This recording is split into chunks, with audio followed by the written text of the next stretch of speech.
They say beauty is in the eyes of the beholder is a lie made up by an ugly person. They say I'm married to Jesus is a lie made up by somebody who can get a date. And then they say the truth doesn't matter, that what matters most is the appearance of truth, what you can taste, what you can feel, what you can touch. That's what counts. Personally, I disagree. I completely detest lies. Having been a victim of lies and liars myself, I value the truth, no matter how difficult, grimy, and horrible. It is the truth, and I value that. And in turn, I make a conscious effort to be as truthful as possible. We're lied to 10 to 200 times a day, and also tell a lie ourselves 1 to 2 times in the same period. Probably white lies. Many people also lie to make themselves feel better, to distract from their mistakes, or just to impress people. And then some people lie so much they start to believe their own lies.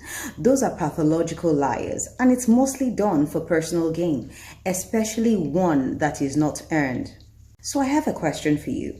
Is it really necessary to lie? Sometimes it's seemingly innocent, maybe a lie told to protect another. Who am I to judge? I've been guilty of small white lies myself.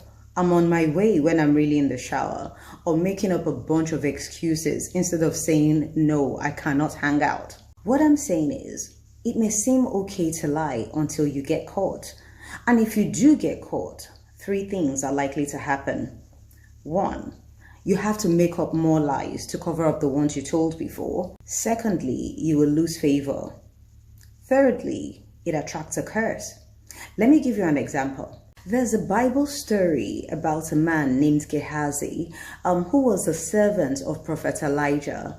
Now, Prophet Elijah once healed a mighty warrior, the commander of the Syrian army, Naaman, of leprosy, and he healed him by the power of God. Naaman praised God and offered Elisha a gift, which he refused to accept, and then he left for Syria. However, Gehazi, Prophet Elisha's servant, ran after Naaman and told a lie to get the gift for himself. In his lie, Gehazi involved Elisha's name, making it appear as though Elisha wanted the gift after all. Now, Naaman was more than happy to comply, and to show his gratitude, he told Gehazi to take twice as much. Now, Gehazi took it and hid it in his house. And then when he came before Prophet Elisha asked him where he had been. Now, he told more lies to cover up the first one. He said nowhere. And then Elisha said to him, is this the time to accept gifts? He had been caught. Now, it must have been a privilege to be an assistant to a great prophet like Elisha. And in that moment, he had lost that favor. And then a curse was placed on him and his generations. Reason being, lying is a spirit. And that spirit serves as a covering that attracts judgment. If you call an innocent person a thief, for instance, that spirit is upon them and people judge them accordingly. People avoid them, they reject them, they isolate them. And in placing that sort of judgment upon another, you're also going to be judged. You reap what you sow. And that was what Gehazi placed upon Prophet Elisha.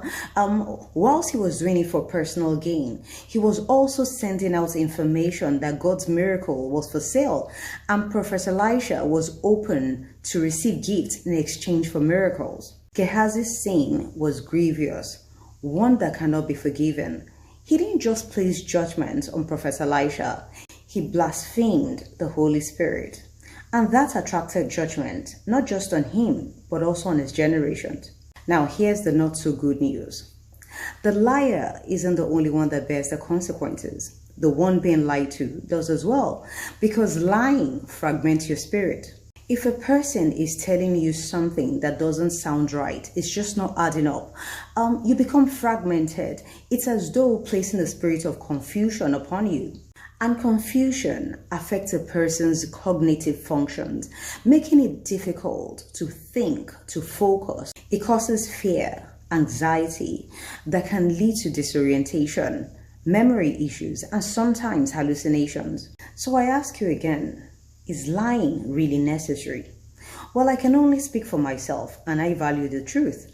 No matter how difficult and despicable it is the truth, and I value that. Namaste.